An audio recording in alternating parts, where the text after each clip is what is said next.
Hello and welcome to All Caps. I'm Isaac Anderson, author of The Garden Maze and A Song of Bones. I'm joined by my special co-host, Timothy Robert, the author of, you got a new thing coming out, right? The Bears?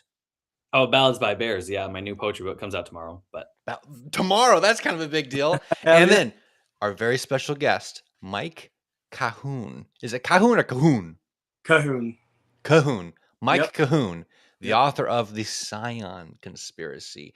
Yep. Gentlemen, welcome to the show. How have you guys been? Good, man. Just plugging along, living life, living the dad life. The dad life. How do you, okay, I'm already diving into my little clippable questions.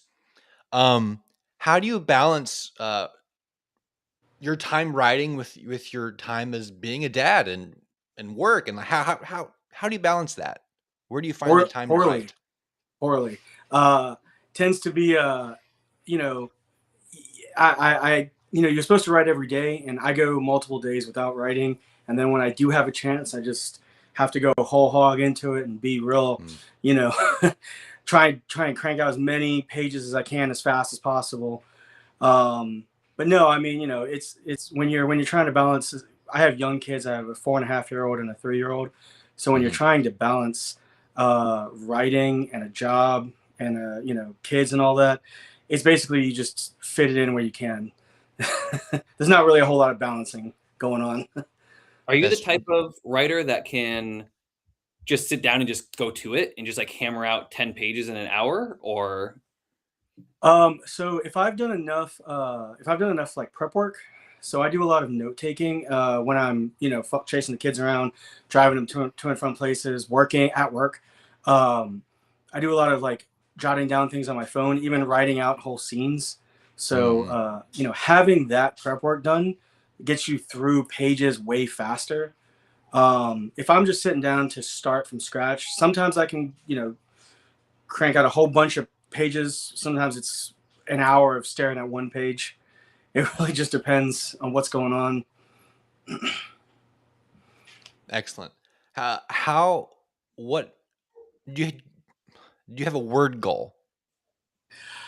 Um, I don't have a word goal so much as I usually make a goal to try to finish a certain whatever I'm working on, whether that's the scene, the chapter, whatever, either in this writing session or by the end of this amount of time.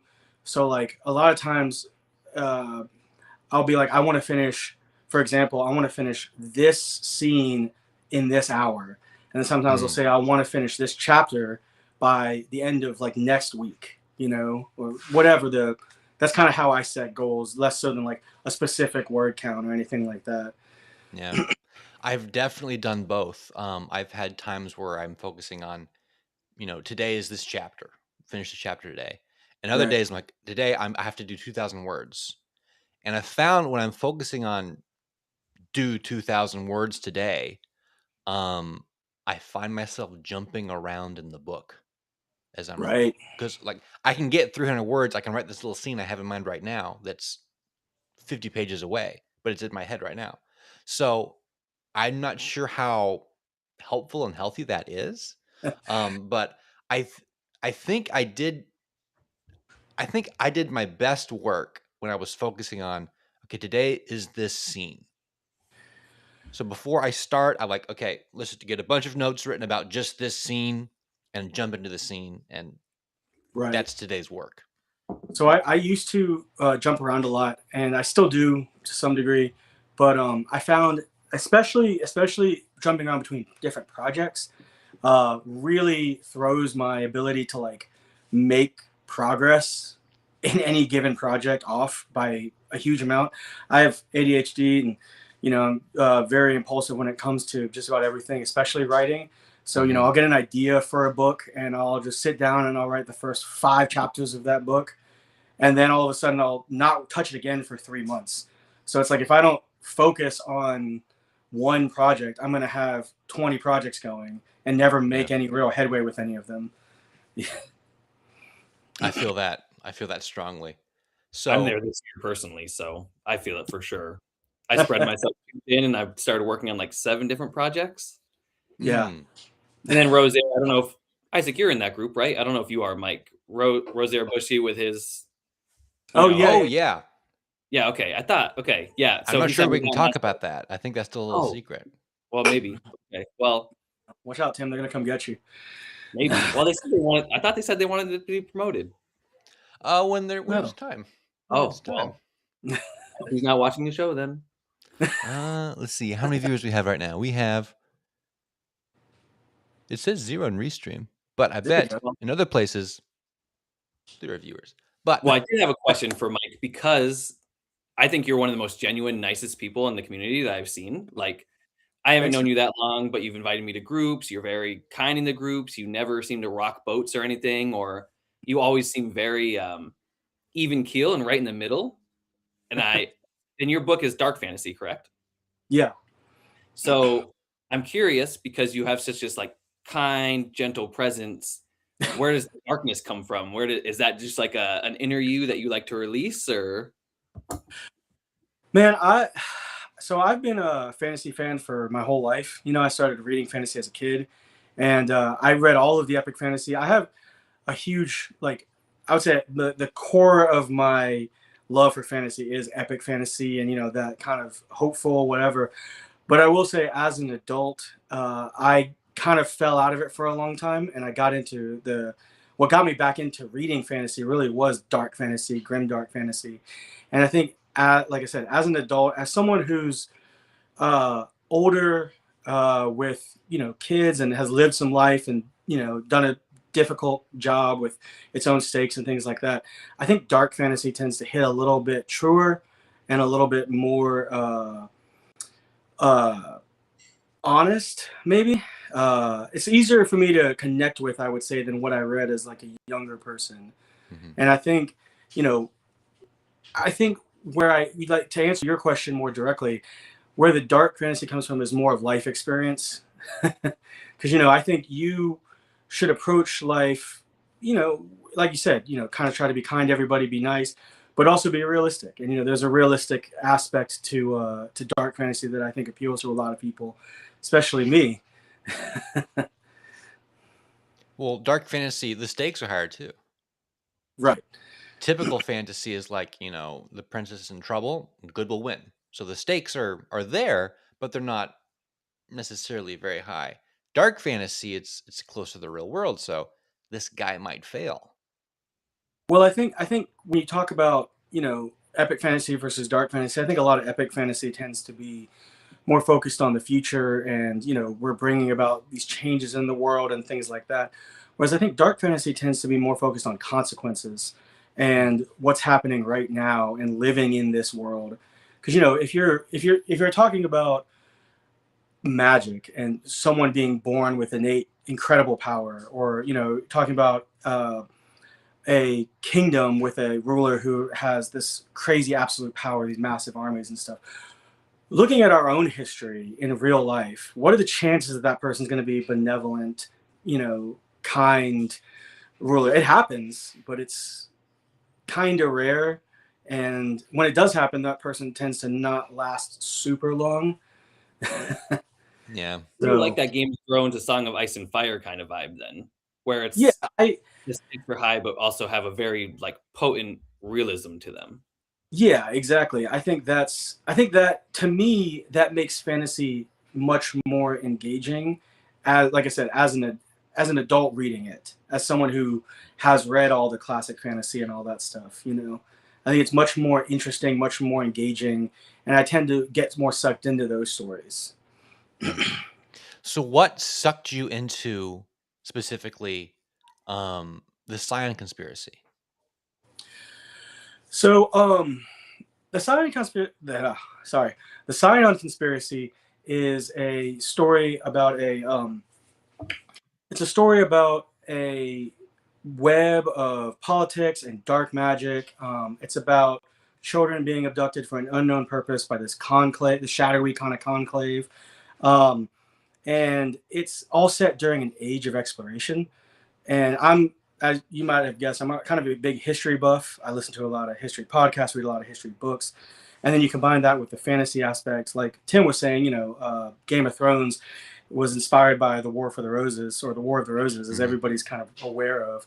And that was sort of my what kind of got me to focus on this one project and really got me through this book was the idea of setting a fantasy story with political intrigue and all that, but set up on the backdrop of an age of exploration. Because I don't know that I've ever read any fantasy set during that specific kind of time. Think like, after the American colonies were founded, but pre-industrialization, I guess you would say. Kind of during the like in the Revolutionary Wars time period. I don't know that I've ever. I mean, maybe Powder Mage, I guess, kind of, but not very many. Especially and I just thought when the focus is actually on exploration. I think it's kind of a combination. It's a combination of, exploring this new world, feeling how cultures kind of come together, seeing how the discovery of this new world and how it affects all of these existing empires and power structures, and, people like that. Because when you have somewhere that has been around for a long time, again, historically, they kind of fall into these grooves, and there's these little kind of power struggles, but they're all sort of in their paths. They kind of know what to expect. When you look at a time when all of a sudden two cultures or a new world, quote unquote, is discovered, that's when things change dramatically all of a sudden. And I thought I thought that was like the coolest idea to set a fantasy story in. You have muskets. So go ahead. Do you have like muskets and guns and stuff then? So there is black powder, there's guns. It's very early stages. In the main area where the story starts, guns are known, but they're not commonplace. They come from another part of the world that they've kind of figured out, black powder and all that. So kind of China versus Europe type of thing, like, black powder was there, and then yeah, cool. Exactly. You know exactly what I'm talking about. There you go. How do you approach your world building? It sounds like you're kind of coming at it from a unique angle, where you have a kind of interesting little time period you're exploring. How else have you approached the world building in your story? So world building is one of those things that I have to really rein myself in, because I can spend a lot of time world building if I let myself do that. So what I try to do is come up with, the generalities and discover the world as I'm writing it. So I have things like empires and general histories and things like that. But a lot of the details I have to kind of force myself to not dive too far into, and kind of discover as it comes up and as it sort of informs the story, because otherwise I would still be world building. I wouldn't have a book out. That's true. Yeah. I have definitely gotten lost in the weeds, making little notes and histories and characters and situations and stuff that the story's not even going to touch. Yeah. But it's like, it's addictive to explore. Especially building like family trees and stuff. I went way too into that in a series that I haven't released yet. And I have just like pages of characters that don't even exist in the story yet, because I'm prepared for them to exist at possible some point, or maybe never. Going back to what I was saying before about how I have to stay focused on one project, when I get into the world building aspect of it, that's another danger of it, is I come up with other ideas for other stories set in the same world. And that is a huge hindrance to actually finishing a project, because you just get distracted by the shiny new thing. How did you keep your focus? How did you not, wander off? Honestly, man, just I had to be really strict with myself. I would find myself getting distracted and then just say like, no, I can't. I have to go back to working on what I'm working on. Otherwise, I'm never going to finish it. And I do that now. I'll let myself occasionally, especially if it's at a kind of a low point in the writing structure, like writing time frame. Like if I just finished a story, if I'm kind of just finished the first draft, I'll work on something else for a little bit, work on random things for a little bit. But if I'm in the middle of working on one book, like I am right now, I have to just, anytime I have a good idea, I jot it down put it in the note, and then set it aside and refuse to like look at it. Because it's too easy to spend all your time. For me at least, it's too easy to spend all my time exploring new ventures and starting new projects and doing all this stuff, but never actually like finishing one story. So while Yeah. we're on the topic of world building, can you walk us through your magic system? I'm always curious. I love to hear how people go about their magic systems. So, my magic system is twofold. I have there is what is called the gift, which is what means you're kind of born with the innate ability to do magic. But then there is the art, which is what you would consider classical magic, which is spells, enchantments, learned magic. And anyone with the, or not anyone with the, people born with the gift, some people can be trained in the art, but you have to start young and you have to sort of be brought up in that, because if you find out pretty early in the book, if you've been born with the gift and you don't, your magic becomes set in kind of whatever you gravitate towards, whatever you use it for. So, for instance, one character is Jace, and he's the son of a merchant sailing family, and he has the gift, and his family, some of them have the gift, and they train him to use weather magic. Well, he starts trying to learn other kinds of magic, and he realizes he can't do it. He physically can't do it because he's become what they call settled into, his magic becomes set, kind of like paint or like clay, where once you use it and you keep using it in one style, and then you don't keep trying to adjust, you don't keep adjusting, you don't keep letting it go, it just comes set and you can't really change it from that point on. I love that. That's pretty, it kind of reminds me of Wheel of Time-ish, but different at the same time. Pretty unique. Right. So thank you. Do you have an old character who's really set in his ways who must learn something new and it like almost kills him? That is that's if that's a spoiler, then the magic system is a huge part of the plot of the books, and especially as the books go on, it becomes more and more important. So, this whole setup of how I've outlined the magic system is kind of what you learn about in the first book. And as the books go on, and as they are, getting more and more into it, learning more and more, the main characters are learning more and more about it, you find there's a lot more to it than kind of that initial idea of, you're born with the gift, and if you don't train in it, once you get to, after you've gotten to a certain age or used it a certain amount, you can never really do anything outside of your one lane. That's kind of a basic understanding of it, essentially. And have you already finished book 2, or are you working on it? I am working on book 2. How do you find, because as someone that, I just published book 3 in my series or whatever, how did you find going into book 2? Because, transferring the world building, transferring the story, did you find it really difficult, fluid? Did it change for you? So, book 1, so my books were kind of designed, this story was kind of designed as one long story.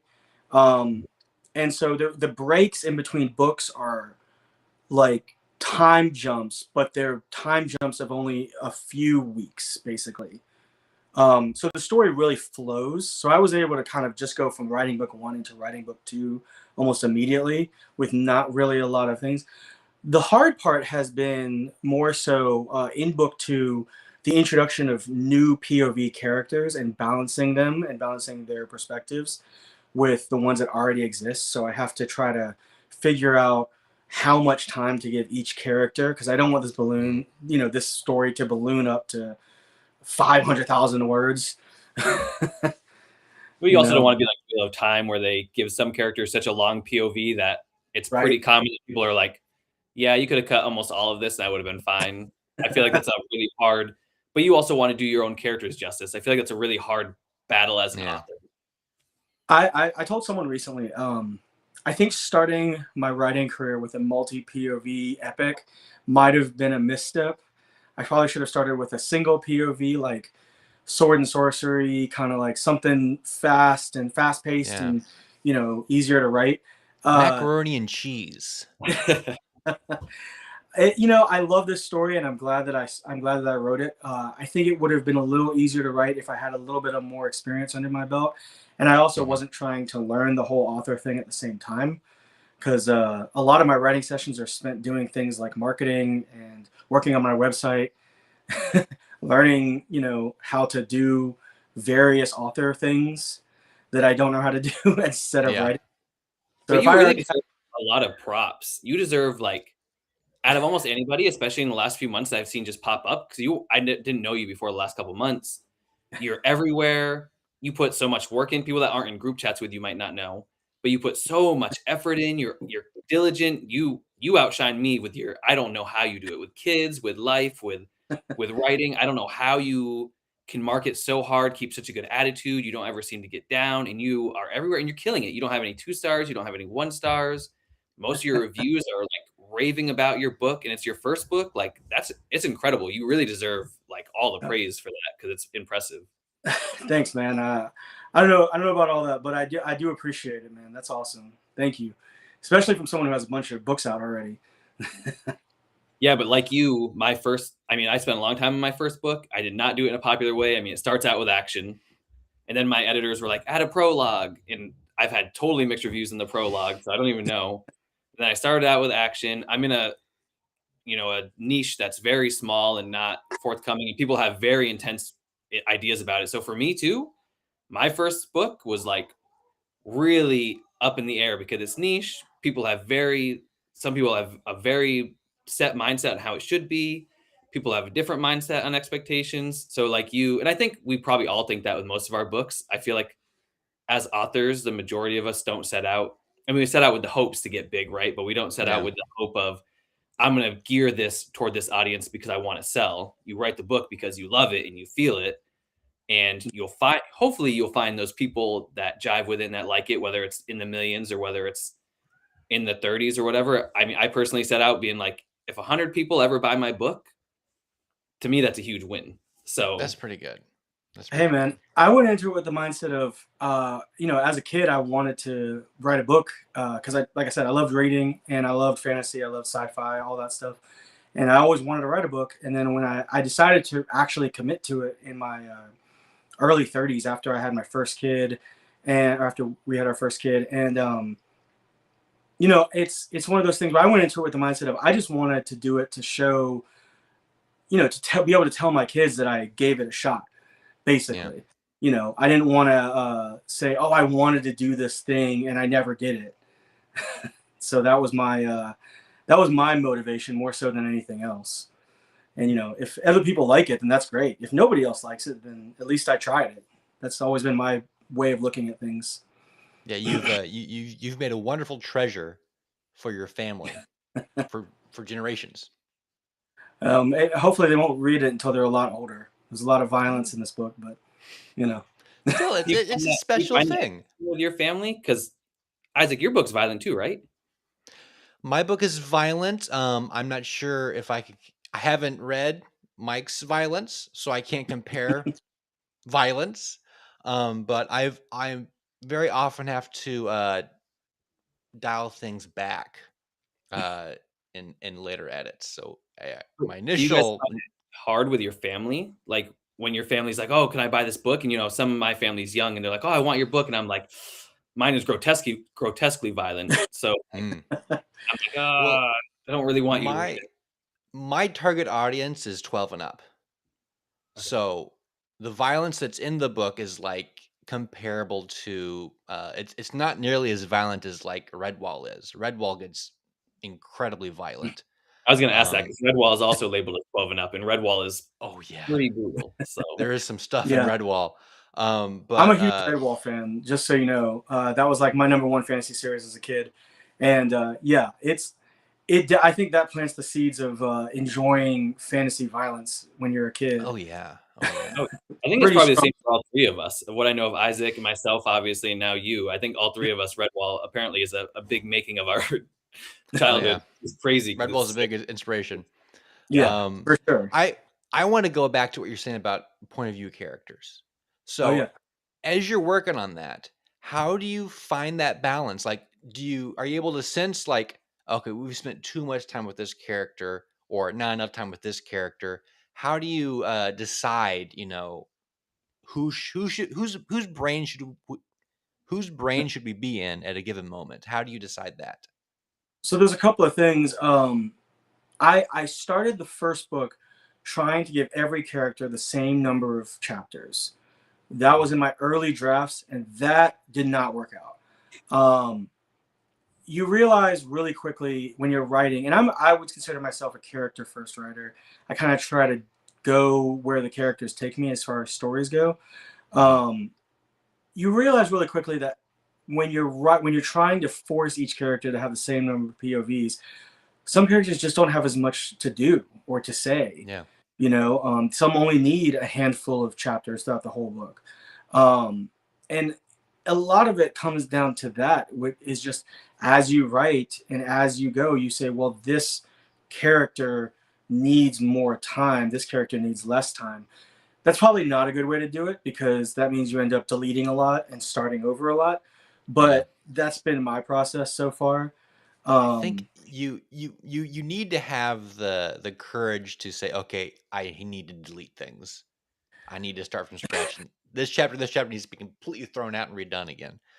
so I it sucks, but I think you need to have a healthy uh willingness to do that. You would save it if you can, but sometimes you got to just cut off the limb. So Tim, you asked me earlier about what I'm doing right now. I'm working on the second book. Before I released the first book, I was about 80% of the way done with the second book. I am now 50% of the way done with the second book because I had to go back and cut out an entire character's POV. Because Mhm. by the time I got to that end point, I realized it was not working for the story, and it would have worked better as a standalone kind of story or as a side story, something. But yeah, I had to go through and really re-edit book two and kind of change things around a lot. So to your point, yeah, that's exactly what you're talking about. You have to be able to say this is not working for the story or this is working for the story. You can't.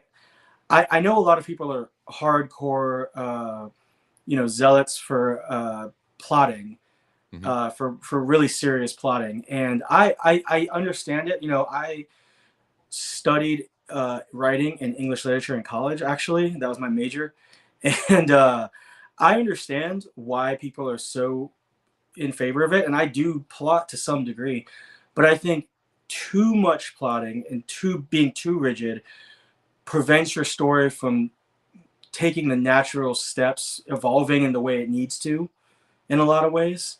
Mhm. Um, and it prevents that kind of human touch because if you are just saying this is the way my story is going to be and I'm going to I know how every single scene is going to be, and you don't have any inspiration during that time, the actual writing inspiration, I feel like you lose out on a lot of the natural kind of spark that comes with writing. That's kind of where that's where most of my good ideas come from, is when I'm writing a scene that I think is going to go one way, and then it turns out it's going to go a completely different way mid scene. So I have to kind of reshuffle things around, change the chapter, change the whole timeline. But I mean, that's where most of the good ideas that I've had have come from that kind of uh, spur of the moment adjustment, more so than Yeah. anything else, more so than any plotting or any hardcore outlining, anything like that. That's actually something I wish I got because I was also a creative writing and literature major, and it's something Oh yeah. I wish they had a class, which they didn't offer us at my university, on plotting, and not to learn how to plot, but to explore plotting itself. Because we did a lot of Mhm. essays and literature studies and short stories and stuff and plays, but we never really got into, like, sitting down in different ways to plot and plotting for yourself and figuring out plotting going out of the university, going beyond school. I wish Yeah. Yeah. that we had that. I have outlined a talk on plotting of my my own theory of how it works and how to do it. One day I'll sit down and actually record it and share it and get people to say I'm wrong. But like you're saying, I had a very detailed plot for Song of Bones, my first book. And in that outline, I had one character. He dies in chapter 6. He is killed. He's dead. He's gone. I get to write in that little part, and he didn't die when I wrote it. It's like, oh, okay. I guess he can live. He was fun. I liked the way he talked. He was interesting. Then later I'm working on book 2 right now. I have a scene where I need someone to die horribly, and like, you're up. I write the scene again. He didn't die. I'm like, okay. So he has wormed his way out of my outline twice, and last month I hit kind of a snag in the story where it just wasn't working. I had a weird motivation with the character that just it didn't gel right. I had to sit back and like the POV thing, like, am I in this character's head right now, or should I be in this character's head? Because if I'm in this character's head, cool things are happening. But I think this character has the more interesting insight to what's happening. So I had to decide. But then here comes this character supposed to be dead. I'm like, oh, if I put him right here, it improves everything by 100%. So I like having the outline. It really does help. Right. You need to have the outline be a little bit squishy. You can't have it be rigid to the point where if you move it too much, everything will snap and break. So part of my talk I've written up is kind of exploring that, not making a rigid outline, but more like a squishy outline. You don't need to know everything, but you need to know I a think few being things. character driven changes it too. I don't know. Are Mhm. you character driven, Isaac? Because I like Oh, Mike am. yes. Okay, because I find plotting is really hard that way. Because in my head, for my first book, I plotted this. This is my villain. You know, he's going to be a womanizer. He's gonna be the main battle is going to be him versus my main character, and then just writing it, he ended up being gay randomly. And I don't write to people to enjoy it. It just happened.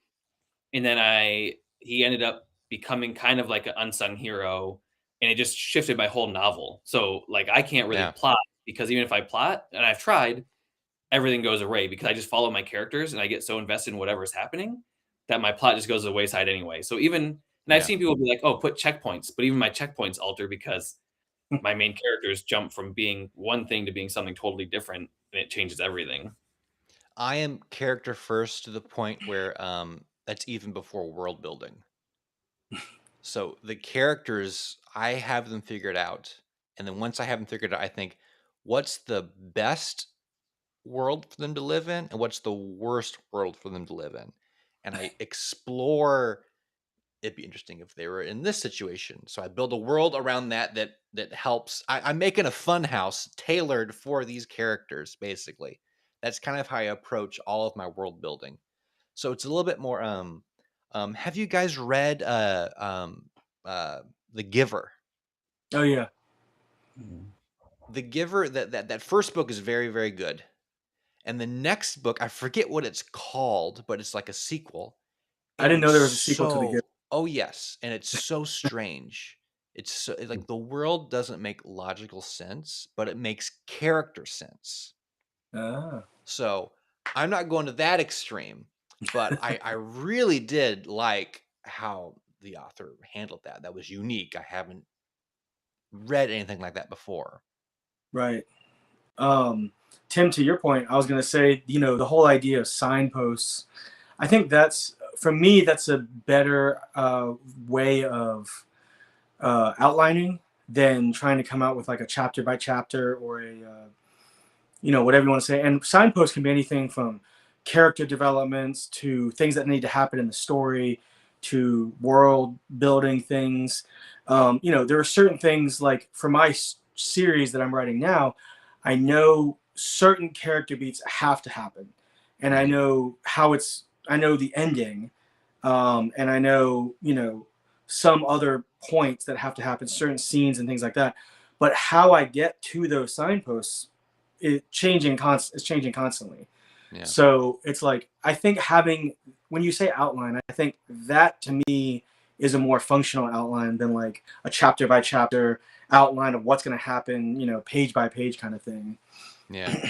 Yeah. I agree with that. I do have, so as a fellow history buff, I have a two-part question because I'm always curious of people's answer. If you could meet anybody in history, who would it be? And do any of your characters take on any fictional characters' roles? Kind of like, do they emulate any fictional characters that you admire or that you hate even? Oh God, that's a tough one, man. I mean, as far as fictional people that, I mean, not fictional, sorry, historical people that I would meet, gosh, I've always been a big fan of just recent history. I've been a big fan of Teddy Roosevelt. I think he was Mhm. a really interesting character, you know, in American history. Um, I mean, I think there's kind of some of the cliche examples. I think a lot of people would say they want to meet someone like Marcus Aurelius or some of the, you know, early thinkers, Plato, things like that. I think one that would be super interesting to meet would be Caligula. Oh, Uh, that's Who's super out of left Caligula? field.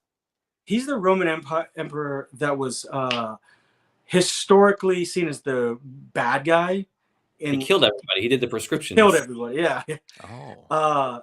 because there's a I don't want to say it's a conspiracy theory, but there's a fringe idea in history that he's painted incorrectly, Hmm. um, and that he kind of like the Senate didn't like him, and so they kind of cast him as the bad guy, and that a lot of the things that they wrote about him Interesting. might not be true.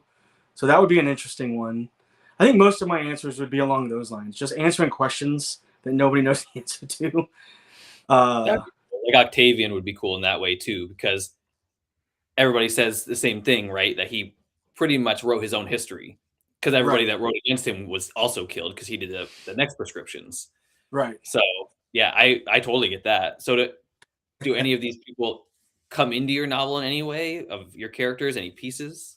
I don't think there's any one to ones, but I will say I think, especially in the world building, you know, as we kind of touched on before, I mean, my worlds are very much inspired by you know, very specific times in period in history, if not the specifics of the actual societies, more so the vibe of what's going on and how it feels. And as far as the actual characters goes, I don't know if there's a one-to-one comparison, but they definitely take on a lot of the traits of people that I've read about.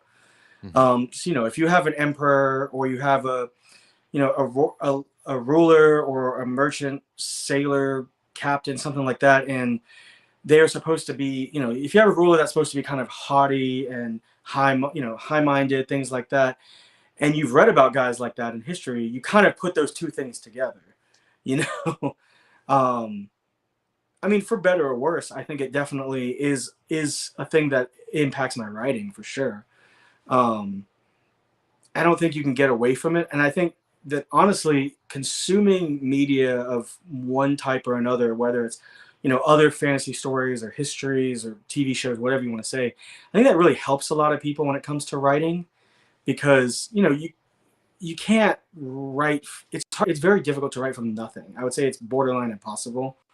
I mean, most writing, most creation is some version of taking what you know and turning it into something new. Yeah. So For sure. Yeah, I mean, everybody acts like Tolkien made up everything, but a lot of his basis is based around the world he was in. Yeah. So yeah, you know, I don't know if you guys are how deep into the Tolkien stuff you are, but you know, he famously said that he none of there was no he hated allegory and there was no allegory in any of his stories, and it's like, come on. I think I think he might have written non-purposeful allegory because he was Right. writing in his time that he was, it still was there. I mean, it's just like any of us. If we have something that's deep ingrained in us, our culture, our religion, spirituality, Yeah. lack of, whatever, no matter what we try to do or try to keep out, some of it's going to get in there at some point. It has to because it's a part of who we are. So, I think Tolkien Right. would even agree with that. I think what he was saying when he said allegory back in the 50s, he was thinking like Pilgrim's Progress. Right. He's Yeah. like, this is not a Pilgrim's Progress. Um, I'm sure he would agree. He's like, of course, my own little ideas have made it into the story, and this is based off this thing. This is off this thing. But he didn't mean those things to mean those things. Right? He Right. just kind of helped him make it. Yeah, I Yeah, get I it. I can mean, see. I definitely think the I think that's probably the most true interpretation of what was going on and what he was trying to say. Yeah. So, do you read what you write, or are you into historical fiction? Because a lot of authors don't read what they write a lot, or they switch it up. No, man, I read everything. I mostly read. I've always been in the what I call my personal holy trinity of fantasy, sci-fi, and horror. That's what my base is and what I've been reading since I was young. But I mean, I read a little bit of everything. I read classics, history, uh, historical fiction. I mean, like I said, I touch on everything. I try to read. I try to go outside of my comfort zone at least a few times a year. But the vast majority of what I read falls kind of in that sort of trifecta of genres. Hmm. Okay. So, what's your holy grail? What's your three top books or series? Yes. Oh man, that's a hard one. My favorite series of books, not single book, but taken as a series, would probably be The Dark Tower by Oh Stephen yeah. King. I really like Dark Yeah, Tower. I love that book series because of just how, again, kind of going back to what I was saying before. You know, when you grow up reading like epic fantasy, kind of the classic epic fantasy, and then you read something like Dark Tower, it's so different and so beyond the bounds of what you thought was possible with the genre, you know? So I think that's one of the reasons I've always found that to be such a fascinating, such an amazing series. In terms of other stuff, though, you said top three. That's a really, really hard question, Tim. I gotta say, Oh well, Dark because I mean, Tower is almost all of your trifecta there. yeah, exactly. I think that's why it always is so high on my lists. um, as far as other books go, I mean, as much as completely going against what I just said, The Lord of the Rings has probably got to be up there. I Oh mean, yeah. I think for most people who grew up reading fantasy, especially, you know, the classics, that's got to be up there somewhere. Um, let's see. If I had to say a third one, God, there's so many that are like right there. That's the hard part because, like, you know, I love all of Joe Abercrombie's books, the First Law series. I really love. I recently just finished Sun Eater, and Sun Eater was Mm. amazing. Um, let's see. I'm trying to think. The whole oh God, Wizard, the Earthsea, Wizard of Earthsea. I read that, and that was an amazing series. God, it's so hard, man. You're asking a really hard question to narrow it down to the top three. Well, what are Uh, some hidden gems that you wish more people knew about? gosh, man, hidden gems. Let's see. I'm trying to think. See, this is the hard part. Whenever somebody asks me about hidden gems, my mind just goes completely blank, and I can never remember. Like one, I would say one that I really loved was the. Have you ever heard of the library at Mount Char? No. So that is a urban fantasy horror. God, I don't even know how to describe it. It's about a group of kids that gets taken in by this character named Father, and he's essentially like God, and he trains them all in these different disciplines, kind of in this infinite library. But then one day, when they're all much older, they he disappears, and the whole book is about them trying to figure out what happened to him. But they Huh. have, like, when I say discipline, I mean like, crazy, wild magic stuff, basically. Interesting. um, yeah, that was a pretty crazy book that, it's people know about it, but not nearly enough because it's one of the strangest books I've ever read. I read a book um, called A Short Stay in Hell. oh, I've heard about Um, that. Is that the I've Bobby heard that's Dollar? amazing. Something else. Never mind.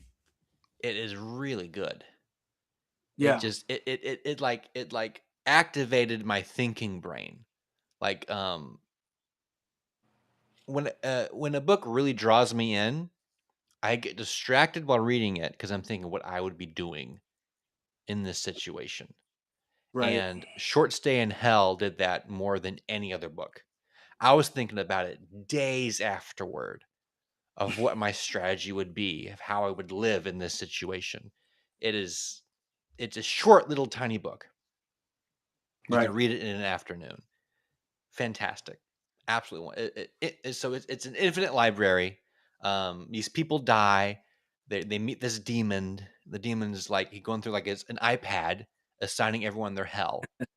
And he goes down the line. He's like, you work with bees all your life. That's really cool. Here, I'll send you here. He clicks a button and they disappear. And you have no idea what happened to them. And then he gets down to the last guy on the line, which is the main character. He's like, huh? So looks like you look pretty boring. You university. Oh, you like books. Oh, perfect. He clicks a button and he vanishes. And he wakes up in this it's a real thing. It's like this idea of a library with every possible book is in it. Oh. Is like is an actual mind experiment that someone thought up of. Right. But you have to find the book that relays your entire life, and when you find that book, you leave, and you get to go to heaven. Huh. And Whoa. so, oh, that's great. So they're in this infinite library. It goes up and it goes down, it goes left and right, and they pull a book off the shelf, they open it up, and it's just gibberish. It's nonsense. It's just scrambled. It's every possible book that could be printed is in this library. So every copy of Lord of the Rings, Lord of the Rings is in this library. So is Lord of the Rings where Frodo loses. So is Lord of the Rings where Sam takes the ring. Every variation of Lord of the Rings is in this library, and you have to find the one book that is your life, and not the book where the one letter is off in your life, because that's in the library too. You have to find your book. So it's fantastic. It's a very, very interesting story. I Huh. love that.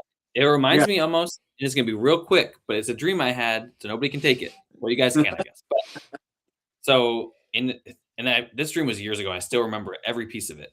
So basically, everybody got shoved in an auditorium, and there's these angels Mm. walking through that look like us, but you know they're different, and like all the people are kind of weird. They're like, and the angels are walking through, checking everybody in, and you're in this giant theater, and you have to go on stage. They ask you what you did in life, and you have to go on stage and perform this thing to get into heaven. So this Hmm. person, the surgeon had to go, and there's this giant dead cow.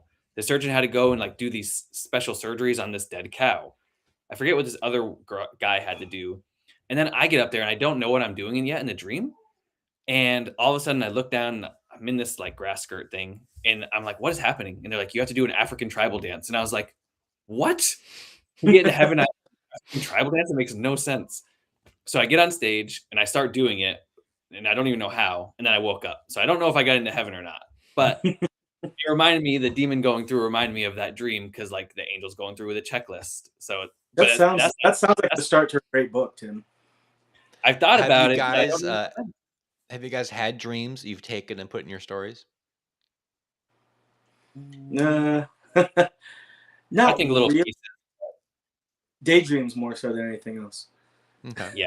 Okay.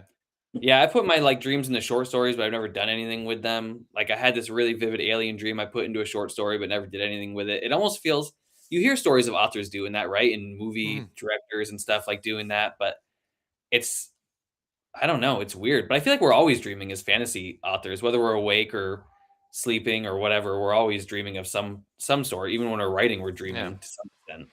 I had a Definitely. dream that I was a private eye, Mm. and I was hired to find this person who's turning people into sheep. Oh. And I'm So going like the across Midas this touch. city. Yeah, it's crazy. Sorry, this is a total tangent, but you just made me think of it. Did you see the trailer for that movie that's coming out? I wish I knew the name of it, but it's about this guy. He's a shepherd. He has a herd of Mhm. sheep, And the sheep and have he to soul reads from the them. street. Yes, yes. Mhm. He reads them I thought murder. of my dream when I saw that trailer. Yeah, but then he gets murdered, and then the sheep are trying to figure out who killed him. Well, let me get to the end of my dream. So, I go through this whole mystery. I find out the guy is in this building. I'm going up the stairs in this building, like up the stairwell, and then I realize, in weird dream logic, oh, the guy knows I'm coming. I have to leave. So I go down the stairs as fast as I can. I go out, and there's like this fountain, and there's these two big thugs, and they're here to kill me. And so they start beating me up and like drowning me in the fountain. But as this is happening, the ground starts shaking, and we look up, and there's a giant sheep like approaching the city. And me and the thugs, we look at each other, we're like, we got to kill this giant sheep. So I team up with the thugs, and together we go to take on the sheep. And the dream cuts ahead. I don't know how I solve the mystery, but I do. I'm with the mayor. I'm getting a key to the city. And the mayor's like, it's amazing you were able to do this considering who you are. I'm like, what? What are you talking about? He's like, well, look in the mirror. I look in the mirror, and I am a sheep. I the sheep to solve the mystery of the sheep. So It's like I a had weird an outline for a sheep detective story for a long time based on the story. It changed a lot because the dream didn't make sense. But when I saw the sheep detective trailer, I'm like, That's a great ending, though. That's a great ending. That's like yes, Shutter I was a Island. That's sheep. Shutter Island level ending. When I saw myself as a sheep in the mirror, I was like, I look like a pretty good sheep. You kind of look like a sheep in real life too, though. Little bit. Yeah. I mean, I would pet you. But going back way to we lost you, Tim. I think we lost Tim for a second. we talked about everything Okay, he sounds like he's coming back. burning out. You have to start over. What was your question? Tim.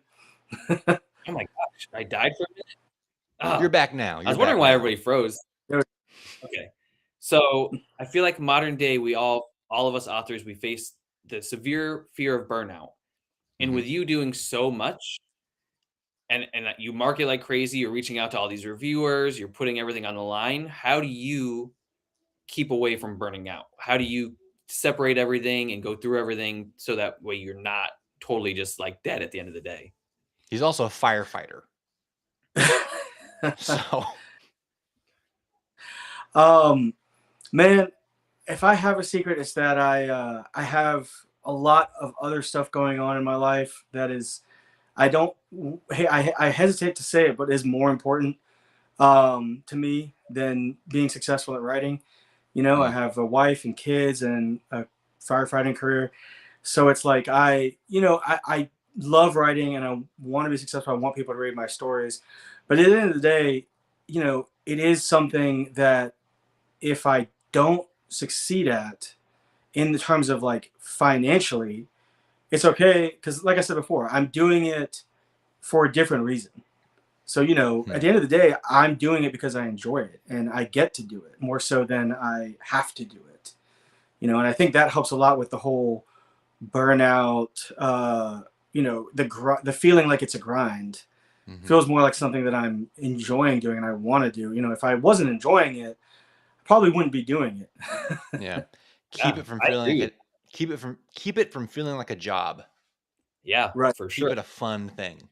I mean, I agree with that. Like you said earlier, you know, some days you go without writing. I don't write during the weekends. It's very uncommon for a lot of the authors I know, but I refuse to because I have hobbies. I have other things I want to do. I don't want to sit at my computer and rack my brain crazy. I want to get out and do stuff. I have other priorities like you. And I think I see a lot of indies just break themselves down with that. They're like, I have to write every day. I have to do this. I have to get a chapter done. I have to hit this word count. I hate marketing. I can't get into it. And I think once you get away from that and you realize writing is second to life and you can have fun with it and just enjoy it, like you said, I think it really changes your social media game. It changes your interactions with people and it changes how much you enjoy writing. Right. Yeah. I mean, I think that's a huge part of it is coming into it with the right mindset. You know, like you said, you know, you see a lot of people that get really down on themselves, get really down on the whole situation, get down on the online writing community, you know, just everything because they come into it with this mindset of, I have to be successful at this because if I fail, that's all I have, you know, and if I'm not good at this, I'm not good at anything. And I think that's the wrong way to go about it. I mean, you know, far be it from me, I'm pretty new at this, I'm not an expert, but far be it from me to tell anybody how to do anything. But I just personally don't think that's the right mindset to have. You know, with anything creative, I don't think you can be creative and be, you know, successful at it with that kind of pressure on yourself. And even if you Um, can, it hurts you at the end of the day to some extent. I mean, that's what I was Yeah. going off of earlier was how you're so impressive because maybe you don't have all the experience. In first books, I feel like we all pressure ourselves with first books a little bit, even though we know like a first book doesn't really make an author. To an extent, maybe, but most authors don't get noticed until their fourth, fifth, sixth book, totally different series, whatever it Unless you're a is. genius. right. Right. So like I think you're right. I think this healthy, beneficial, like just going into it and kind of in in the groups that we're in, I've seen you be people are like, Mike, how did you get on this? And you're like, I reached out. And you Mhm. shoot your shot and you don't care if you get rejected. You don't care if it comes with a bad review because like you said, you're just putting yourself out there and whatever happens happen. Not that you don't care about a bad review, but that you accept the consequence of a bad review and you don't let it Yeah. get to you. Not that you have one Well, yet. well, at the end of the day, man, if you get a bad review or if you get rejected by someone like being on a podcast or something like that, what's the worst that's going to happen? It's not going to Yeah. affect your life really. I mean, it might, you know, even a bad review can be a good review in the right circumstances because it can prevent someone from picking up your book who might have given it another bad review. If they Yeah. see that and say, "Oh, I also don't like those things," then they're probably not going to pick up that book. But on the other hand, if you have only 5-star reviews, then people are going to think that you're paying for reviews probably. So, For having sure. somewhere in the middle that four star whatever, having a mix of reviews is actually a good thing Yeah, that's a long real term. book. Yeah, Yeah, for sure. I almost only read 3 stars. When I'm getting a book, I almost will only read the 3-star reviews. And like the right. 3 stars I got today, I think was amazing. I mean, the other person reached out to me and was like, "Do you care if I post this?" I was like, "Yeah, post that. That's a great review. It's fair. It says exactly what you didn't like in the book, but what other people might like." And I think, like you're Oh saying, those yeah, those are 3 the and best 4 reviews. stars really, yeah, they're like elite. I mean, Right. some famous authors have some of the best 3-star reviews I've ever seen in my entire life. And I was like, I Right. would pick up this book just for this one review. Yeah. Dude, if people are out there 1-starring and 2-starring things like Lord of the Rings, which I mean you see all the time, you know, and then you can't be afraid to get a 1-star review. I mean, that's kind of the game you're playing by putting your writing out there. Yeah, that's If true. you, I mean, at the end of the day, you can write for yourself. You don't have to try to get published. I mean, I did that for years. I wrote a lot just in my free time, and I never tried to actually publish a book for a long time. So it's not that you have to put your work out there; it's that you're choosing to do it, and by choosing to do it, there's an unwritten contract that you're signing, which is that you're accepting feedback from lots of different people. Some of it's not going to be fair, some of it's going to be personal taste, and that just is what it is. You just have to be okay with that. Well, most of it, Yeah. right? It's all personal. A reader's my poetry book coming out, even people that have read it took a poem totally different than I meant it. And I think Right. that's beautiful. I think that's the beauty in art. That's what we all like, right? You and us three go to a painting, go to a museum, we look at a painting. Chances of all three of us seeing the same exact thing in that painting, pretty much pretty nil. It's not going to be Yeah. much. There might be some Right. overlap. But we're all going to take something different away. Yeah, definitely. Well, we've had a lot of really good hot takes in this discussion. Do you guys want to play a game with hot takes? Always up for it. Same. Okay. This is, if it loads, what's happening? I see him. Maybe I got to change it to here. Bloop. This is the late, great hot take debate.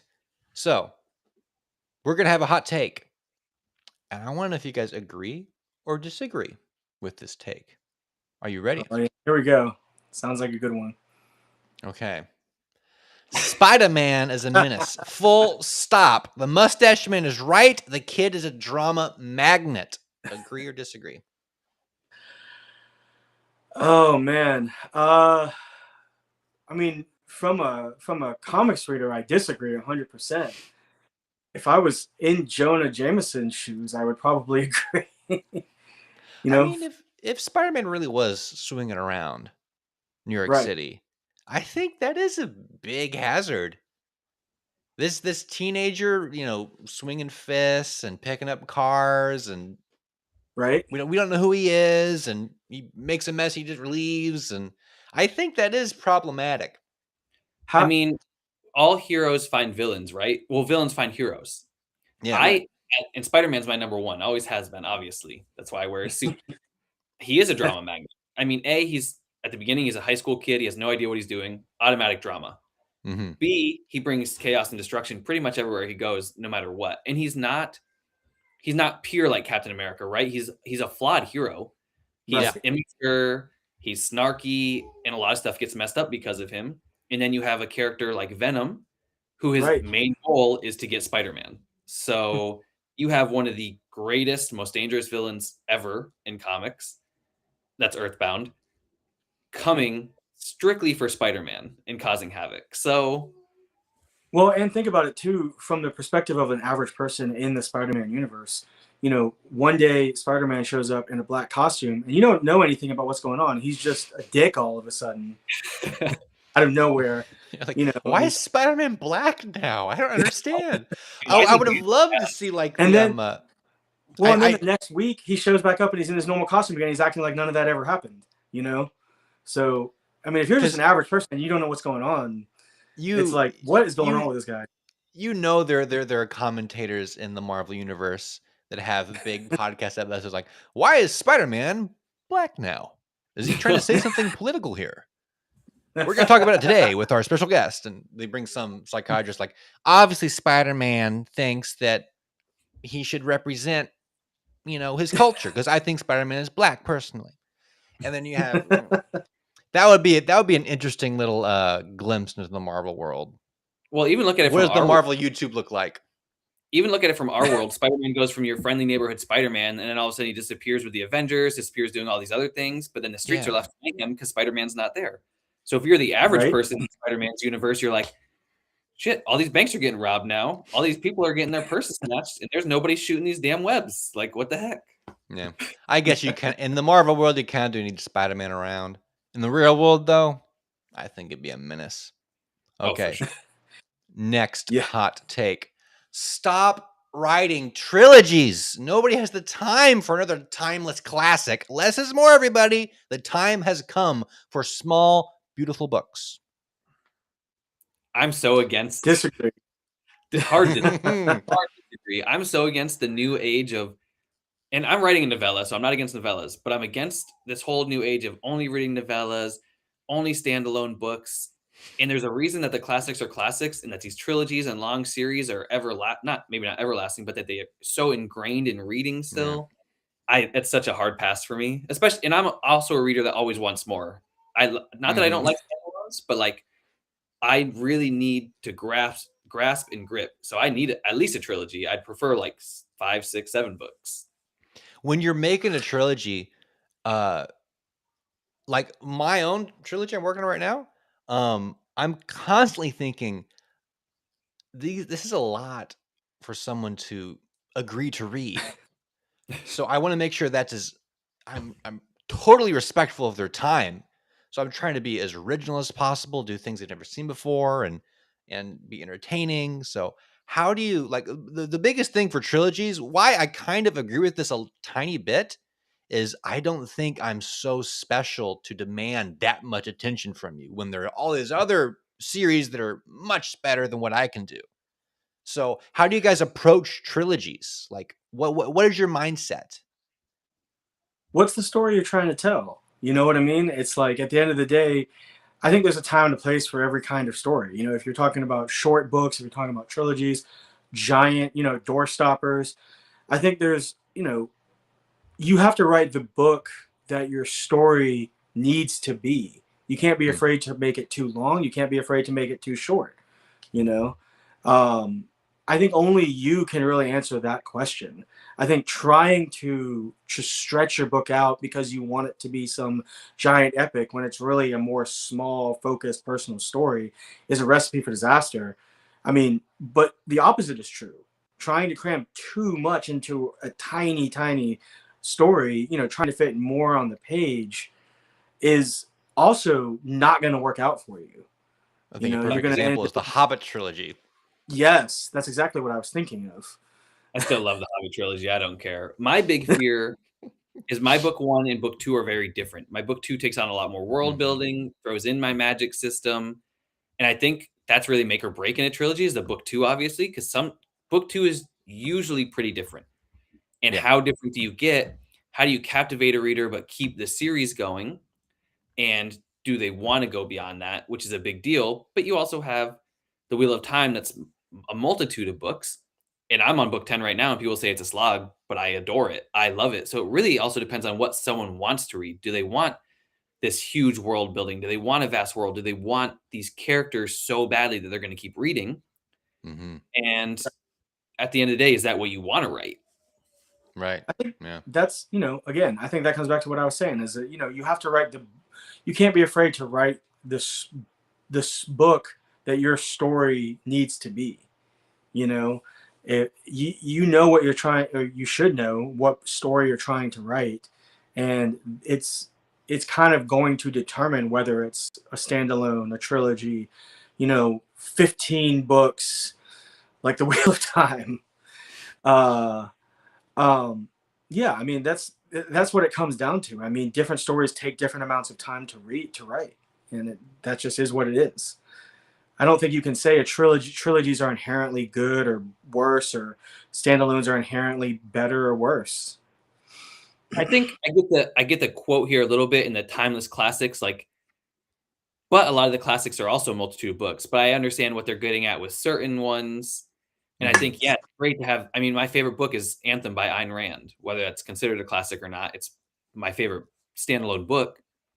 And there's something beautiful about it. There's something beautiful about that finite ending. But as a reader, I love these long series because it takes me a long time to get into a book, first of all, much longer than the average reader, I think. But once I'm in that world, I want more and more and more. I think of The Arc of Scythe by Neil Shusterman, and that's a trilogy. And I'm still mad that it's a trilogy. The Bobby Dollar series by Tad Williams, I'm mad that that's a trilogy. I read that a long time ago in college, and I've been waiting for book 4 forever. And then I found out there's no book 4. And the way it ended, I'm still irritated. Like every day I look at those books and I'm like, man, I'm mad because it's such a good trilogy that I need and want more, that it's never going to come. But like it's also like 1,200 pages. I was going to say, they talk about timeless classics, but a lot of timeless classics are long as hell. They're longer than some trilogies. I'm reading The Count of Monte Cristo right now, and that book is ridiculous. It's massive. And, Alexander Dumas was being paid by the word. I don't know if you guys were aware of that. I was not. That's cool. Yeah. Interesting. Well, you also look at classics like Herman Melville, right? And that's, as someone that loves a lot of the classics, I hate Melville's writing. And I don't even think it stands the time today. He's not that he's a bad writer, but he spends 10 pages going over the same thing, constantly circling back. So it's like, what does that mean? What does that mean? I think he's trying to plug himself. E.L. Montague has a lot of books, everyone. He's trying to get me right now. If you like morally gray characters and good people in bad situations where happy endings are not guaranteed, check out E.L.'s stuff. So it's like Happy Tree Friends, but for books. Oh boy! Oh, I don't know if it's that bad. Then I would for sure. But so, One Piece is too long. I'm never going to read it, watch it, or stream it. I don't have the time. Agree or disagree? I kind of have to, by default, agree, because I watched some One Piece when I was younger, and I quit because it was so long. I'm not going to say that I necessarily agree in concept, because I think, like I said before, a story should be as long as it needs to be.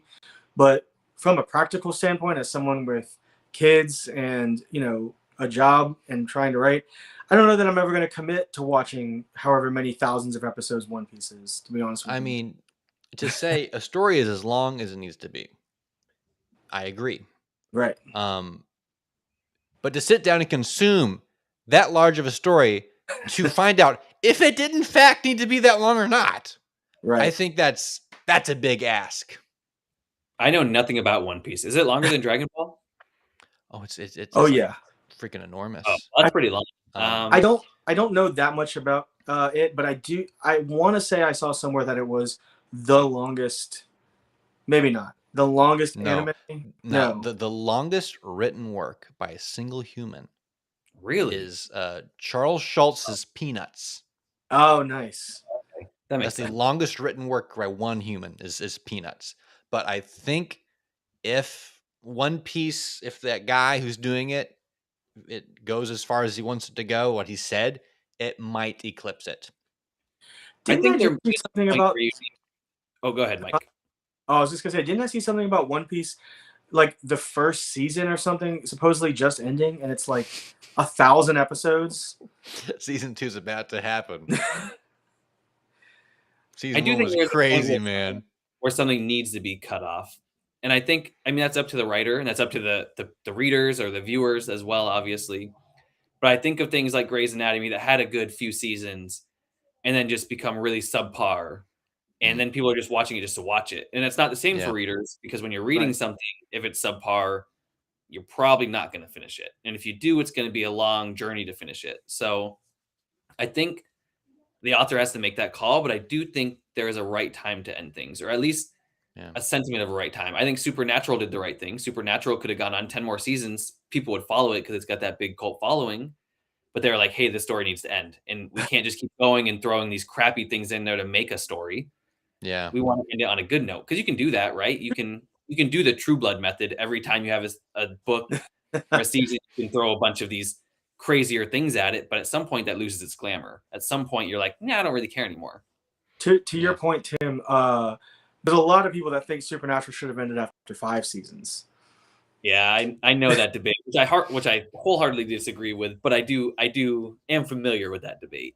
But Yeah. but that's also a viewership thing because it has that cult following of, and it did transfer, right? The first 3 seasons specifically, but up to 5 had this specific style and storyline, and then it moved into this grander one, and that's part of the danger in a longer series or a longer work or Right. anything is how do you, and that's what I was asking you earlier, right? Is did you find that you're changing? And if you take a lot of time off, you're automatically going to change. You're aging, you're viewing things differently, you're having families, you're traveling, whatever you're doing. At some point, your writing is going to become different. Your storytelling is going to become different. Your characters are going to become different inherently through you. Right. So, and that's something that Supernatural, specifically for TV, for popular TV, has shown us. And there's a big divide there between seasons 1 through 5 and 5 through 8 and whatever from fandoms of where do you jump off that train? Where does that train separate? And like, how does that really impact your viewership, your readers, your fans? Yeah. I mean, I think that's a really important skill that a lot of creators of any kind, writers, directors, whatever, don't have, which is cutting things off at the right time. I think Mm, it's one of the most important skills you can learn, and one that I'm not going to say that I have because I haven't finished a series yet. So, I don't know. It's one of those things that it can, like you said, it can really change things and make or break how a series is perceived long term, or yeah. how any property is perceived long term. Back to the kind of prompt for the question or whatever about One Piece. It's like I like the idea of One Piece. I think it's great, but it's like, just sheerly by the length, it's it's almost a non possibility for me to even entertain reading it or watching it because it's so long. I just don't have that kind of free time, you know? Yeah, what I vaguely know of it, I think I agree with you. It's a cool concept. But like me, my work was supposed to be a trilogy, and I thought it was my goodbye, and then I did another work, and I was like, it's not a good goodbye. I really want like a good goodbye to my characters, like a finite goodbye that I can walk away from. So I went back, and then after book 4, I did book 5, which is my swan song, my actual goodbye. And I think I felt really because I missed my characters. I wanted one more journey with them, but I felt solid in ending it this way. And I Hmm. think that's something hard for us, especially with our first series, is saying goodbye, learning to say goodbye. I'm sure it's the same thing with a TV show, right? You get a director that's never made it big. They hit it and they're like, what can I milk this for? And then it becomes a cash cow instead of a work of art. And Yeah. that's Right. also dangerous. I think my favorite example of someone ending something is Bill Watterson's Calvin and Hobbes. Oh yeah. I mean, everybody wants more Calvin and Hobbes. But I think he ended in such a beautiful way. It left everybody wanting more, and he made this thing that isn't. It's not a massive tome of work. It's reasonable to go through, and Right. it's respected as like canon in like Right. the comic book world. So I don't know. So some people they love diving into One Piece and spending the idea of spending the next 10 years just doing One Piece. It excites them. Um, I don't know. I don't know. I I mean, kind I of will like say, the Calvin and Hobbes method. yeah, I mean, as a Song of Ice and Fire fan that may never see it end, obviously, I I could go through that series forever, and if it had an ending, great. But I'm on the spectrum of even if there's never a finite ending, I enjoy this series so much and how much it's up in the air almost that it's also fine with me Mhm. as well. And he could go on for 20 books, I'd read them. He could go on for 7 books, I would read them. If he went to 30 books, I might not because that is actually a big chunk of your life at that point. You're Yeah, yeah. asking, like you said earlier, you're asking a reader to take this chance on you, and that's a lot of life. And for a lot of us, we have kids or we have hobbies or we don't want to just sit on our couch and melt into our couch while we read a series. So Yeah. Yeah. The final hot take is never go with your first idea. It's always way worse than you realize. Nobody's more blind to an ugly baby than his mother. I love Agree or No, that. disagree? disagree. I disagree with that one personally. I mean, I think, refining is a thing. I think, are these actual quotes from Jay Leno? No, no. These are Okay. things I made up. I just put Jay Leno all over the slideshow because I like the way he smiles at things. Love it. I was going to say, these are wild takes from Jay Leno, man. I got You to guys start also watching. kind of Imagine Jay Leno having such a strong opinion about One Piece and Spider-Man. That'd be amazing. if you put your face up to the camera, you and Jay Leno have similar face shapes. I Yeah. also disagree. I do agree with the bottom part.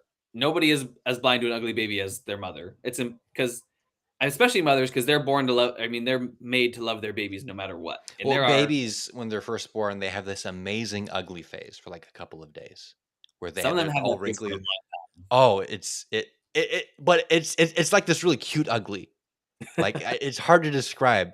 They have this ugly phase, then they go to the little ET phase, and then their personalities and their faces start to come in, and it's time. great. That's true. I mean, there is a thing called love blind. Some people are Hmm. love blind in general, and it's also subjective, right? An ugly baby is like a bad book. It's subjective.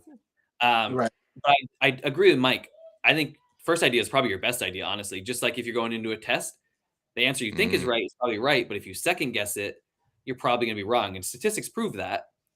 And I think the same thing with your work goes. If you have a good idea that you think is good, but then you keep reworking it or going with a second idea because you don't think it's good, you get to a point where you stall out or where you've created something because you think it's going to be bad. Inherently, you go and create something worse. yeah. Right. You almost psych yourself out. Right.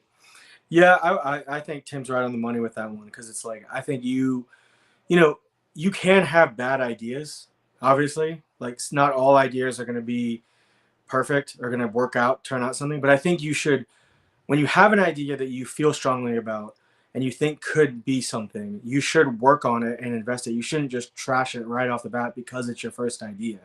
I think Mhm. that's a really dumb premise because you could be throwing away some serious gems that way. I think what you should do is you should put them down. You should work on them and you should refine them, and then maybe you find out in that process that it's a dud.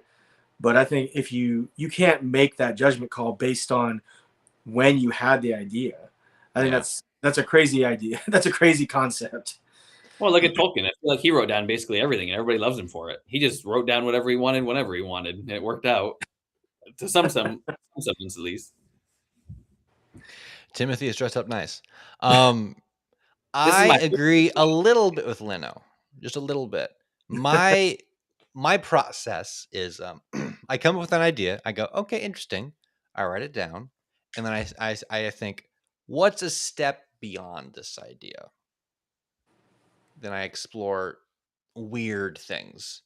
And if that weird idea goes somewhere interesting, I explore that. But if it doesn't, I circle back to the original idea, like, maybe this is okay on its own. I like to spread out and explore things. But Right. typically, my rule for myself is the first idea is the necessary first step to the final product, but don't hold the first idea too dearly.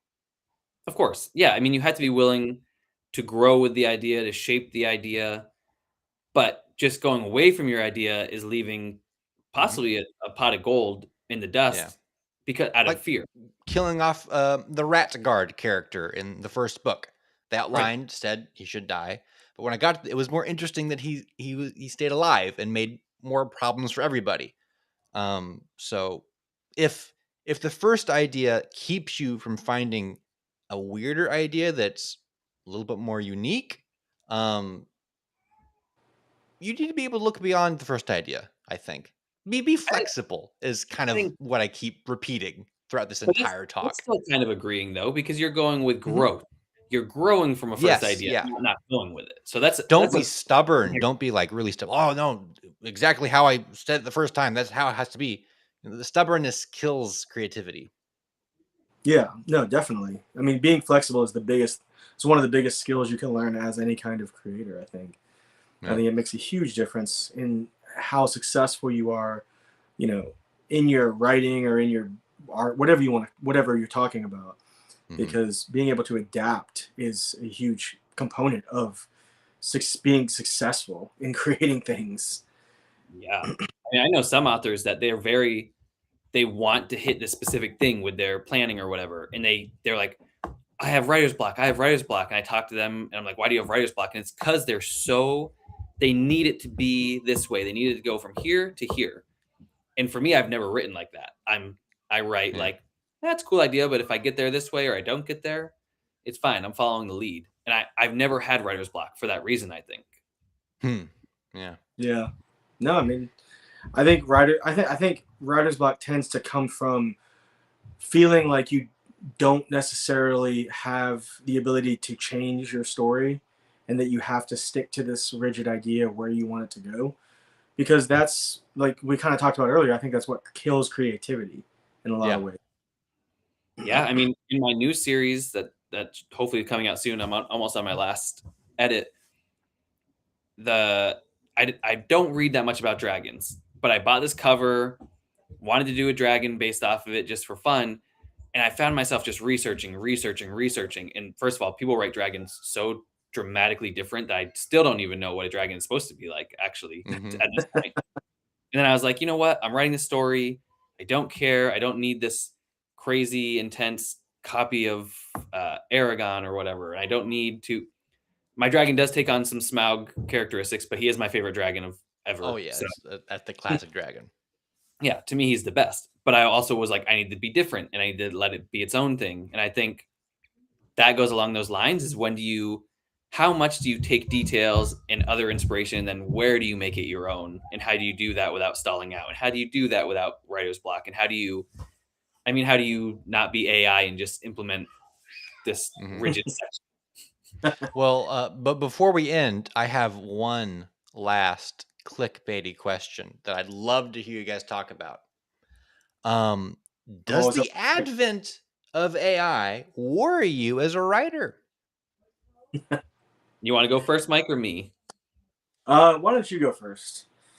It doesn't worry me as a writer. It worries me as an individual. And in the way that we all understand capitalism, hopefully. Well, a lot of people don't understand capitalism. Hopefully we do. Um, so we understand how markets work. We're self-pubbed authors. We understand how that works. And we've seen already that in the last year this influx of AI books, this influx Hmm. of witch hunts, this influx of not trusting people's work, and that's a dangerous place for an indie author. If people don't respect or understand, or if they already go in with these notions that we're using AI to write our books or create our ideas, which a lot of authors are, that's dangerous for us that aren't. And beyond that, we already have a flooded market. So if AI is then flooding the market and people are okay with that, then we're already getting suppressed more for something that's not creative and it's a danger to art in that way. It doesn't worry me because I do my art and I write my art and I love my art, but it does have an impact on visibility, on the market, and how people view us and what they think of us. And we've seen the countless battles on Twitter, the countless battles Mhm. on Threads, on Instagram, on TikTok, whatever.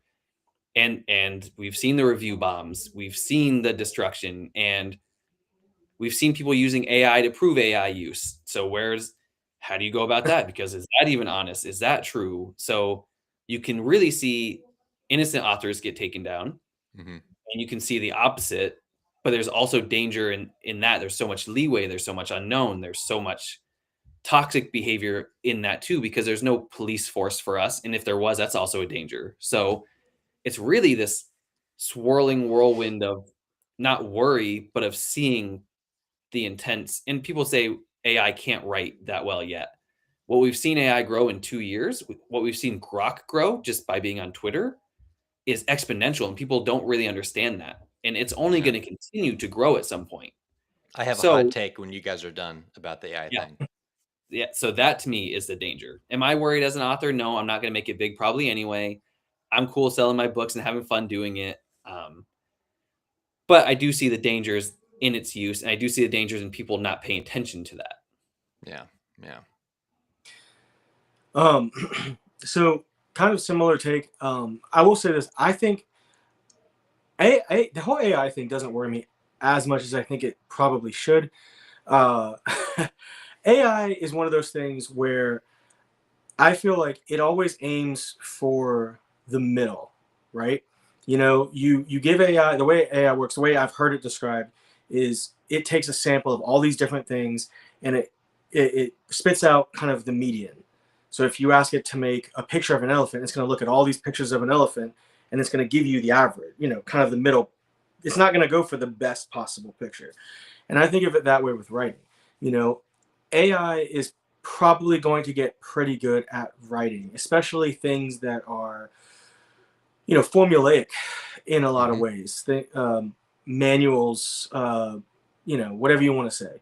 Um, that kind of writing, I think it will probably get really good at. I think when Yeah. you're talking about fiction writing and writing, you know, human characters, I think it'll get okay at, but I don't think it'll ever reach the highest highs of human ability.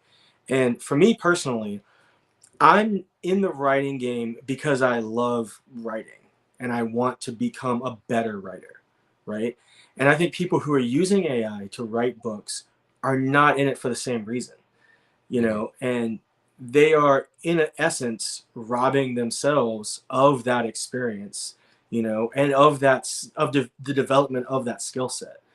And I'm not saying I'm going to be the greatest writer or one of the greatest writers or anything like that, but I'm certainly trying to build a skill set. I'm trying Mhm. to develop my own abilities. And I don't think AI has any bearing on that. Uh, to Tim's point, as far as, you know, will it affect the ability to sell books and to get noticed in the marketplace? I mean, probably, yeah. But you know, I was watching something recently with Stephen King, and he was talking about how there was people using books to generate or using AI to generate books in the style of Stephen King, and they were asking him. They said, you know, are you mad about people imitating, you know, creating cheap imitations of your work? And he said, people have been trying to create cheap imitations of my work for decades now. Why would it make me mad that, you know, it's this new version of it, essentially? So, you know, they're all going basically saying they can try all they want. They're never going to be me. And, you know, I tend to think whether or not this is true, this is just how I think about it and it helps me sleep at night. Mhm. I think that there's a certain degree of you, even if there's a lot of AI books out there, people are going to connect with authors and their work. And I think that that's always going to have some degree of cutting through the noise because you're reading a book to get that sense of connection to some degree. You know, I mean, you can read a book just for entertainment, but the ones that really stand out and the ones that stick long term are the ones that connect with you beyond just that surface level entertainment. Yeah. But Yeah. is that to the everyday reader is the question? Because there are right now, we've seen a few very popular AI books and authors Right. that are now being taken down because of it, but they did sell hundreds of thousands of copies to the Right. average reader. And the average reader, let's face it, in our age it's not a high reading content. So No. that's where does that play a role? Because the average reader is not going to be able to tell AI. The average reader probably doesn't care. Yeah, Well, that's true. here's the question for you that I would ask is, if someone went online and someone went on KDP, because anyone can publish a book on KDP at this point in time. If someone, wrote their cheap imitation of some popular book and just spat it out in, a couple of months, threw it up on KDP, and it sold a bunch of copies because, like you said, the average reader isn't that discerning. I feel like that isn't that much different in the practical aspect, in that it's taking away from people that are, that are really putting in the time and the effort to put something great out there. Because, if you're just browsing, Kindle Unlimited and you're looking for just something to read to pass the time, and you don't Yeah. really care that much about it, it doesn't really matter that much whether or not it was written with AI or whether it was written by someone who actually gives a shit about the writing. You're going to look at all those books and say, whatever is the cheapest and first available. That's kind of tickles my fancy, whatever you want to say. And I say this kind of, I'm playing devil's advocate a little bit, because I do think that people, I think that real writers should obviously be celebrated and given the attention and the respect that they deserve. Yeah. But I mean, at the end of the day, I don't think you can. I think it's one of those things where you're kind of fighting a battle against ghosts. You're fighting a battle that there's no enemy that you can really defeat. Mm-hmm. It's kind of like I said, if you say, oh, people should be putting effort into books that they publish. Well, yeah, of course they should, but you can't enforce that. You can't make that happen. Right. I think the hard part, specifically in this scenario, is it also plays a role for us, right? Because we're facing that backlash, we're facing those possibilities, and I've already got it for my character art, even for weird roles, and we're in a group where it happened also. Right. Has happened multiple times actually. So, I mean, with my cover designers and stuff, I make sure that there's no generative AI and everything. But there's also people that say that they get AI covers. We've seen all that too. So it also plays a role of, now we have to be more diligent, right? We have to, and this was a topic in our group today, is don't alter your writing, but also like know that the way you write could be taken as AI because the way that you write. And that's all stuff that now we're impacted by, whether we want to be or not. And that's one of the like you're saying, it's fighting ghosts, but it is an issue that we do face now. Right. I'm going to tell you the future. Here's what I think is actually going to happen. The authors, their enemy is not going to be other authors using AI. The company that is the most scared is probably Amazon, because here's what's actually going to happen. In 5 or 6 years, an app will be made. It'll be called Your Book or something like that, and it'll be marketed to readers.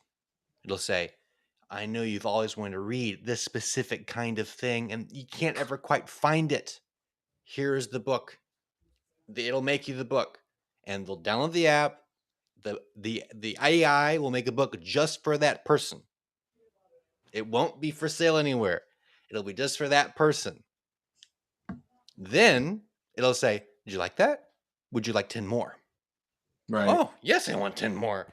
And then, would you like us to ship it to your house and print it? Oh, yes, I want that. It'll do that. So that's the future. That will happen. Now, That's what Hollywood's worried about, right? That's what Hollywood's Right. freaking out about. Yeah, That same Hollywood's in a big problem. But that's also kind of the silver lining, because the AI books are not going to sell on Amazon anymore. No one's going to care about that. You go to Amazon or whatever site exists for the real stuff. Because Right. nobody wants to write an AI book that someone else thought of. They want to read the AI book that their AI made for them. Yeah. It's going to be so personal. They're going to, when they're looking for books, it's no longer how fast can I do a book, or when someone's writing a book, it's not how fast can I do this, because anyone can get a book in an instant. It'll be their book though. It won't be, your grandma's not going to like it. Your sister's not going to like it. It's going to be specifically for you. But when you want to find something made by humans, our stuff is going to go up in value a lot. I've heard that sentiment before, actually, that, the whole influx of AI books and the whole influx of just, slop content is essentially going to make real content more valuable and, have people be much more interested in it. And, I definitely could see that. I think it's hard to predict the future and what's going to happen, but I think you can't really, kind of going back to something again, Tim, that we were talking about earlier.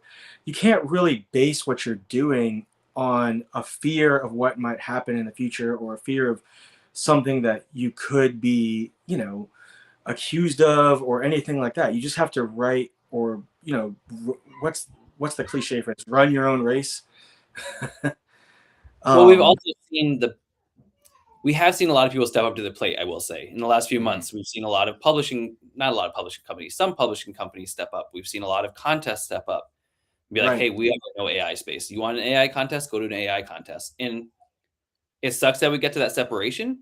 But now that we have people separating it, and now that we have people being more diligent and focusing on that more, and some of that we have to hope people are honest about, right? If you have an AI cover, at least be honest. If you write with AI, at least be honest. And I think that's a place that we have to get to as a artistic culture, as a new age endeavor. I think that's where all the gray lines that people don't know about and worry about, and that's where the problems are stemming from right now, that hopefully will get better. Right. And I think we're all confident in our writing and our writing styles. And I think Stephen King, to some extent, is right. I think it's easy to say from a high pedestal, from someone rich, famous, and doesn't care. I think it's easy to say, but I do think the sentiment does have some truth to it. I just think it's easier to say when you're sitting up high than when you're crawling up the hole. I think another possible positive future is the AI is going to know everybody. And it's literally, someone will say, I want to read a book. Like, oh, this book by Mike Cahoon, you would love. And the AI does all the marketing, and that would be a happy future, I think. A good use of AI will probably spying on us. Yeah, it'll probably just market AI. I wish AI would just go pee for me in the morning.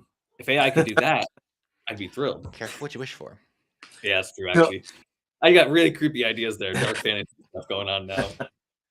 I mean, I'm sure you guys have seen all the stuff about, all the comedians talking about how AI took the wrong jobs. AI is making art, writing. They're trying to get it to all these things. It's like, no, we want you to be doing the shitty jobs so we can sit and do the art and the stuff like that. That is the dream. That's the goal, right? You have robots doing everything like the Jetsons, and you just get to live your life and hang out, do whatever the hell you want. So maybe that's the future. That would be awesome if that was the case. I think we're 3 years from that beginning. See, I think the opposite. I think there's a reason that utopian novels don't sell and dystopian novels do. And the reason is because the probability of a dystopian novel, a dystopia happening, is much greater than a utopia. I mean, we all write pretty dark stuff. We know that we write it for a reason, and that we talked about this earlier, that it relates to our world. What are the percentages of a utopia happening versus a dystopia? I mean, hey, just to push back a little bit. Star Trek technically is a utopian fantasy, because they're in a post-scarcity society where they don't have any wars, or they have infinite food. They have that thing that generates food and whatever they want. So they've, the whole premise is that everything is fixed on Earth, and so they're traveling out to the stars to find societies and things that they can help. Yeah. We have, because we have everything solved on Earth essentially. Have you ever read The Once and Future King? Yeah. So King Arthur has a funny problem. He has peace in his world. He's made peace. And he has all these heroes of renown who work for him in the Round Table, and he's scared to death of them because they need something to fight, and they'll fight amongst themselves. So he says, "This is kind of like Star Trek. It's like, go find the Holy Grail. Whoever finds that wins." And so they all go out, and that solves his problem. And Starfleet, they have all these heroes who want to do stuff like, go to space, go where no one's gone before. That solves that problem.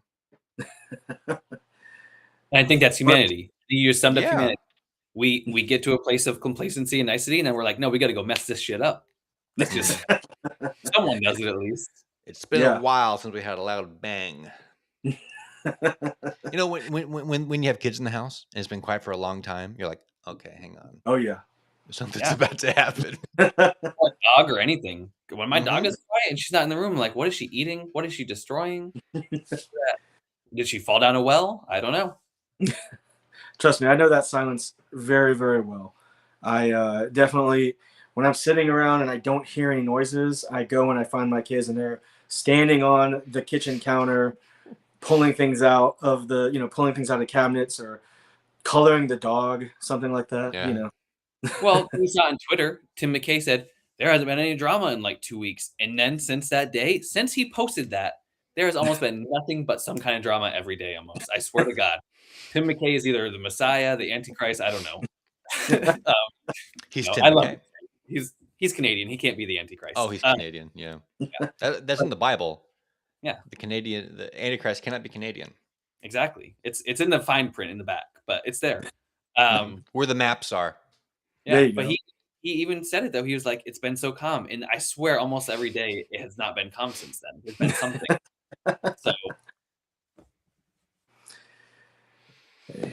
Well, thank you guys so much for coming on to this special episode of All Caps. Went over a little bit longer than we usually do, but I think we all had a great conversation. Everyone, I haven't showed off the book cover this entire time. Let's see if it... Whoa, that's not going to work. You just do this. Bada bing, bada boo. Nope. Hang on. I know I had to do this. I've done this before. It's this one. There it is. If it loads. Yeah. Check out the SCION Conspiracy wherever books are bought online, like Amazon and maybe other places too. Is it just on Amazon? You sell on your site as well, or?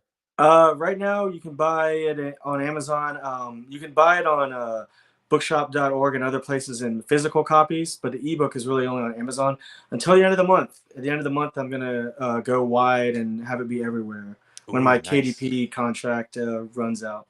Yeah. Kindle Very Unlimited. cool. Yeah. Okay. I'm not sure how to get back. Oh, we got to go here again. There we go. I don't know. I think it's loading. So thank you guys for coming on the show. I've been Isaac Anderson. We've had Mike Cahoon. We've had Timothy Robert. Guys, tell people where to find you. I'm on social media everywhere. Mike Cahoon, author. And I've got a website, mikecahoon.com. You can sign up for my newsletter if you want to keep up with everything. It's the best way to keep up with all my writing and all my announcements and all that. Excellent. And Tim, where are you from? You want to know where I'm from? I'm under everybody's bed. I'm there. You can find me at Twitter at Author T Robert, Threads and Instagram at Writing with Wolves. I have a website that I don't know off the top of my head because I'm bad at that. And you can find me at TikTok at Author T Robert. You'll find me posting the same videos over and over again, hoping to catch a fish. I want to say thank you for letting me co-host. I had to do it once I knew Mike was going to be on. I had to make some time for it. And thanks for being awesome, Mike, and answering all the questions. And thank you, Isaac, for allowing me to ask so many questions. No problem. It was great. It was fantastic. It's good to see you, Tim.